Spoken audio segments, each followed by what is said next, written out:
Selamat siang Mbak Caca. Selamat siang, Ibu. Gimana kabarnya hari ini? Alhamdulillah, saya sehat, Ibu. Lalu, bagaimana dengan kabar Ibu sendiri? Alhamdulillah, saya juga sehat. Mohon maaf ya, Ibu, jika saya mengganggu waktu Ibu di weekend ini. Nggak apa-apa kok. Kan sebagai konselor memang sudah tugasnya harus selalu ada. Iya, Bu. Tetap tapi karena ini kita cuma bisa ketemu virtual, harus janjian dulu sebelum eh, kita video meeting kayak gini. Oke, siap, Ibu. Terus gimana Mbak Caca? Kabarnya kuliahnya selama minggu-minggu terakhir ini? Kuliah saya baik sih, Bu, tapi Kenapa nih Mbak Caca? Kok kayaknya eh, muka-mukanya kayak nggak enak gitu waktu ngomongin kuliah? anu sih, Bu, apa ya, kayaknya saya sedikit bingung. Hmm, bingung soal apa nih Mbak Caca? Bingungnya karena saya nggak berani jawab pertanyaan dari teman ataupun dosen yang sedang mengajar, Bu. Jadi nggak tahu gitu loh itu hal yang benar atau yang salah gitu. Hmm, kenapa nih? Itu kok maksudnya bisa kayak gitu? Mengganggu banget buat Mbak Caca. Gimana ya, Bu? Mungkin sudah jadi kebiasaan ya. Jadi kalau ada sesuatu itu saya nggak berani mengutarakan. Padahal saya tahu mungkin itu hal yang benar karena saya tahu beberapa sumber yang benar dari buku, video YouTube, ataupun yang lainnya gitu kan Bu. Dan video YouTube itu pun juga kayak dari beberapa peran di Indonesia yang mungkin membantu seperti kayak MH Indonesia atau Boy Shihab, Najwa Shihab, seperti itu Hmm, kan. Itu kan tokoh-tokoh penting di Indonesia juga. Tapi saya nggak berani mengutarakannya, Bu. Saya takut kalau itu salah di pikiran mereka gitu. gitu. Eh, Kira-kira kenapa ya Mbak Caca? Maksudnya kan karena Mbak Caca sudah melihat dari sumber, dari buku, video, itu kan seharusnya mungkin benar gitu. Kenapa kok Mbak Caca takut menyampaikannya? Mungkin karena saya merasa ilmu saya tidak sebanyak teman-teman saya sih, Bu. Apalagi dosen ya, Bu. Kan dosen juga pengalamannya lebih lama, jadinya ilmunya juga lebih banyak. Karena Hmm, saya kan cuma punya kebiasaan cuma baca novel, lalu dan novel itu bukan tentang mata kuliah gitu, kayak out of the box dari kuliah saya, nonton YouTube, dan kayak saya minder, saya takut salah, Bu. Saya dengan teman dekat ataupun keluarga saya pun seperti itu, akhirnya kayak saya mending milih, ya udah, aku diem aja daripada menyampaikan sesuatu dan itu salah. Gitu. oke. Berarti bisa dibilang Mbak Caca ini jarang banget menjawab pertanyaan dari teman-teman atau dari dosen karena merasa minder. Jadi minder dengan, aduh jangan-jangan teman-teman lebih tahu nih daripada aku kayak gitu. Jadi Mbak Caca sulit untuk mengutarakan eh, Iya, Bu. jawaban Mbak Caca di depan umum kayak gitu ya. Iya Bu, rasanya kayak sulit banget mau mengutarakannya. Padahal kayak pengen, tapi nggak bisa gitu. Eh, yang Mbak Caca omongin tadi itu namanya Mbak Caca tidak asertif. Jadi tidak asertif itu Mbak Caca tidak bisa mengekspresikan perasaan ataupun pikiran di depan umum. Padahal perasaan atau pikiran-pikiran Mbak Caca itu positif. Jadi justru malah bisa menangkap pengetahuan orang lain, tapi malah tertutup karena rasa mindernya tadi. Oh gitu ya Bu.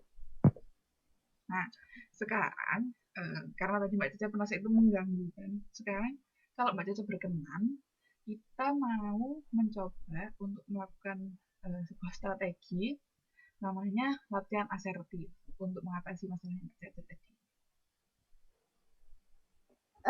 Baik Bu, kayaknya saya ingin mencobanya. Jadi biasanya latihan asertif ini membutuhkan waktu kurang lebih 40-40 menit.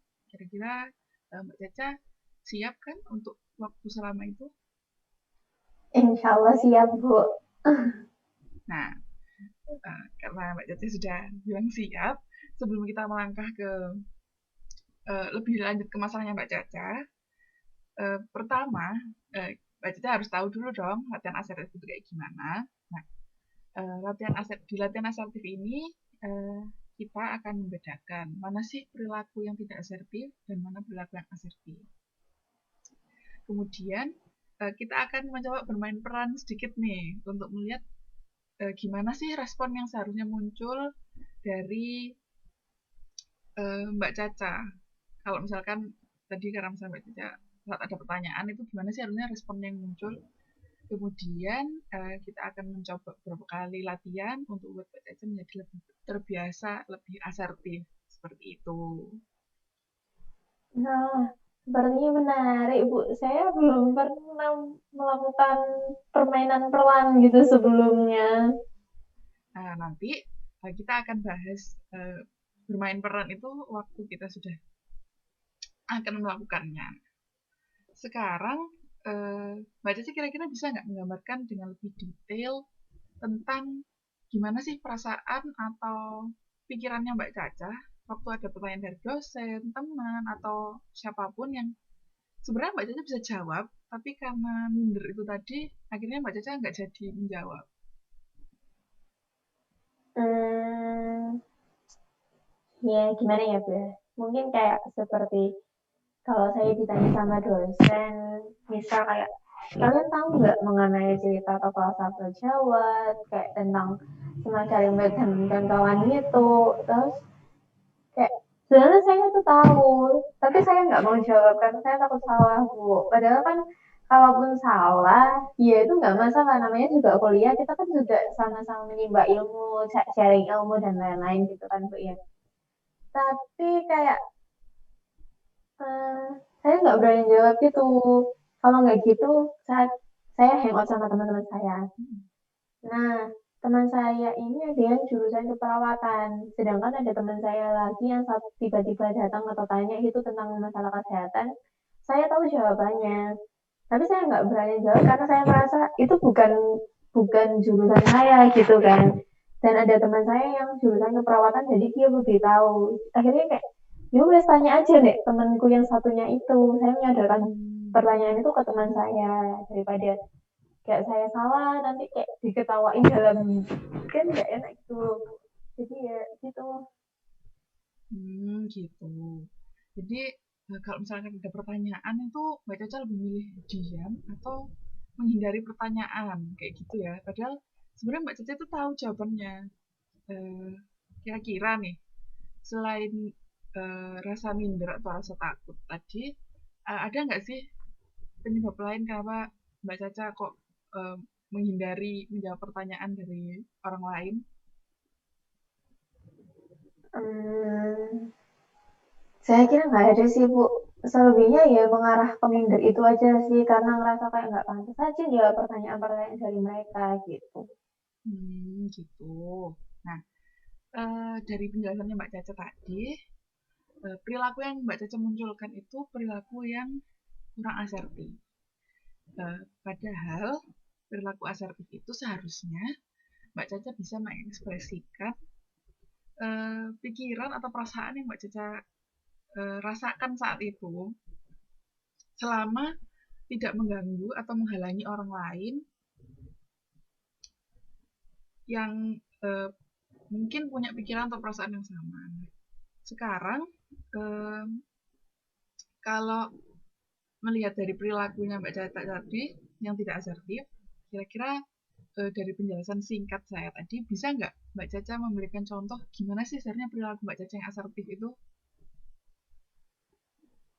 Dari yang saya tangkap ya Bu ya, Berarti perilaku asertif yang bisa dilakukan itu kayak saya bisa menjawab pertanyaan saat saya merasa benar dari siapapun pertanyaan itu berasal. Betul sekali Mbak Caca. Nah, sekarang kan Mbak Caca udah tahu nih perbedaannya antara perilaku yang asertif dan yang tidak asertif. Sekarang, perilaku mana yang paling ingin Mbak Caca rubah dari masalah itu tadi? Karena kan Mbak Caca minder, terus nggak mau menjawab pertanyaan. Nah, kira-kira yang mana yang mau dirubah sekarang perilakunya? Perilaku yang saya hanya diam aja saat diberi pertanyaan sih Bu. Karena kayak saya ingin menjawab pertanyaan itu dengan percaya diri. Walaupun ada sesuatu yang masih belum, tapi kayak seenggaknya saya bisa menjawab dulu lah. Berarti perilaku yang ingin Mbak Caca rubah ini adalah perilaku yang Mbak Caca diam atau pasif menjadi perilaku yang lebih aktif seperti itu ya? Iya Bu, seperti itu. Baik. Sekarang karena kita sudah tahu apa nih yang Mbak Caca mau rubah, nah kita sekarang mau mencoba bermain peran tadi. Iya Bu, tapi sebelumnya saya kan belum pernah bermain peran nih. Jadi boleh dijelasin lagi sedikit gitu? Oh, tenang saja Mbak Caca, akan saya jelaskan. Jadi bermain peran ini role play bahasanya. Jadi saya sama Mbak Caca nanti akan berperan menjadi orang lain untuk melihat bagaimana sih perilaku kita terlihat dari perspektif orang lain. Seperti itu. Oh, gitu ya Bu. Baik-baik Bu. Oke, sekarang kita mulai mencoba ya bermain peran. Sekarang saya akan mengambil peran menjadi Mbak Caca. Sementara Mbak Caca akan berperan sebagai temannya Mbak Caca yang mau menanyakan pertanyaan. Seperti itu, bisa dimengerti? Bisa Bu. Tetapi pertanyaan apa ya yang harus saya tanyakan? Pertanyaannya terserah Mbak Caca. Mungkin salah satu pertanyaan yang pernah ditanyakan oleh temannya Mbak Caca juga boleh. Nah, gitu ya Bu. Baik-baik. Oke, bisa kita mulai ya Mbak Caca? Silakan diajukan pertanyaannya. Ini biasanya pertanyaan waktu kita sering waktu ngobrol gitu sih. Jadi kayak ada teman yang tanya, guys, tempat nongkrong enak di Surabaya di mana ya? Kayaknya pengen nongkrong deh. Kok nggak ada respon sih? Nah, kira-kira apakah Mbak Caca biasanya memberikan respon seperti itu? Diam, terus menghasilkan pandangan. Iya Bu. Tapi dalam hati itu kayak sebenarnya saya tahu beberapa tempat nongkrong di Surabaya karena sering diajak teman-teman lainnya. Kalau nggak gitu kayak lihat di jalan gitu kan. Nah, kira-kira gimana perasaannya Mbak Caca tadi waktu saya nggak merespon dari pertanyaan Mbak Caca? Nggak enak sih Bu, karena nggak dihiraukan saya jadi kayak jengkel gitu. Nah, sekarang coba Mbak Caca bayangin deh, kalau misalkan posisinya teman atau mungkin dosen di kalau dosen biasanya di kelas seperti itu ngajak ngobrol tapi nggak ada yang respon sama sekali karena mungkin sebenarnya teman-teman lain itu nggak ada yang tahu tapi Mbak Caca tahu tapi memilih diam pasti rasanya bakal sama kayak yang Mbak Caca rasakan tadi mungkin jengkel atau mungkin kok rasanya aku nggak diperhatiin sih seperti itu. Gitu ya Bu ya. Soalnya saya ngerasa kalau jawaban saya tuh nggak bisa membantu gitu. Padahal sebenarnya nggak seperti itu Mbak Caca. Jawaban apapun yang diberikan itu pasti membantu orang lain walaupun sedikit. Nah, sekarang kita coba lagi. Perannya masih sama, saya tetap sebagai Mbak Caca, tapi kali ini saya akan merespon dengan perilaku yang lebih asertif. Baik, Bu. Silakan bisa dimulai. Guys, tempat nongkrong di Surabaya yang enak di mana sih? Yuk nongkrong. Nah, saya sebagai Mbak Caca akan memberanikan diri untuk menjawab. Walaupun mungkin menurut Mbak Caca, aduh aku tahunya cuma sedikit nih, tapi tetap harus lebih berani dalam menjawab. Oh, aku tahu kok itu loh ada di Ayola. Terus di mana ya? Di resto-resto fast food gitu juga enak kok buat nongkrong. Wah, makasih ya, Ca. Nah, gimana perasaan Mbak Caca sekarang? Karena tadi saya merespon pertanyaan dari Mbak Caca, gimana perasaannya? Uh, Lebih senang sih, Bu. Kayak, wah gitu rasanya. Nah, seperti itu. Uh, Seharusnya, jadi sebetulnya Mbak Caca itu nggak perlu ragu untuk memberikan jawaban. Karena bisa aja teman-teman tuh benar-benar nggak tahu. Jadi Mbak Caca bisa menambah ilmu atau menambah pengetahuan teman-teman tentang apa yang Mbak Caca tahu tadi. Gitu ya, Bu. Baik. Sekarang kita akan melanjutkan bermain perannya. Sekarang Mbak Caca akan berperan sebagai diri sendiri, sementara saya akan berperan menjadi dosen. Baik, Bu. Oke, kita mulai ya. Baik anak-anak, kira-kira di antara kalian adakah yang mengetahui tradisi atau budaya yang memiliki unsur psikologis? Sekarang, saya mau Mbak Caca beranggapan bahwa yang tahu di dalam kelas itu cuma Mbak Caca. Jadi nggak perlu merasa minder, sehingga perilaku asertifnya bisa muncul. Akan saya coba. Jadi kalau ada pertanyaan seperti itu, kemungkinan saya harus menjawab seperti, saya, Bu, saya tahu jawabannya. Oke, silahkan Mbak Caca. Mungkin kayak kesenian ludruk atau beberapa permainan tradisional, Bu. Kan di Oh, Jawa itu banyak gitu. bagus sekali Mbak Caca. Terima kasih ya jawabannya. Iya, Bu. Nah, dari permainan peran tadi, gimana perasaan Mbak Caca setelah mencoba untuk menjadi lebih berani dalam menjawab pertanyaan? Saya bisa senang sih, Bu, ya. Karena kayak menyampaikan pendapat saya, jawaban saya, dan terus ada apresiasinya tuh kayak, ya senang gitu. Bagus sekali. Nah, sekarang kita ulangi lagi latihan yang tadi.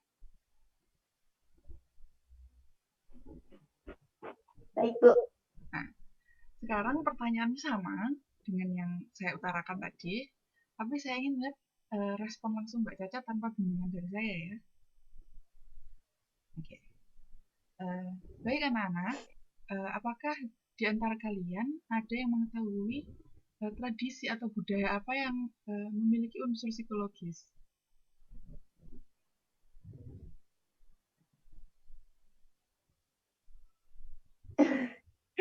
Maaf ya, Bu.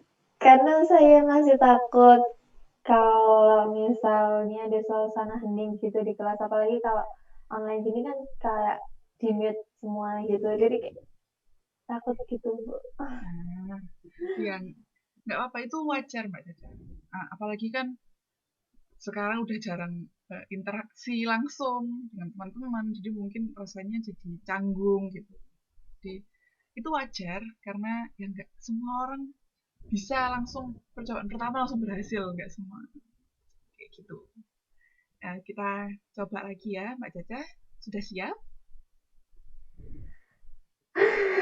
Insya Allah, Bu. Siap. Oke, kita coba lagi ya Mbak Caca.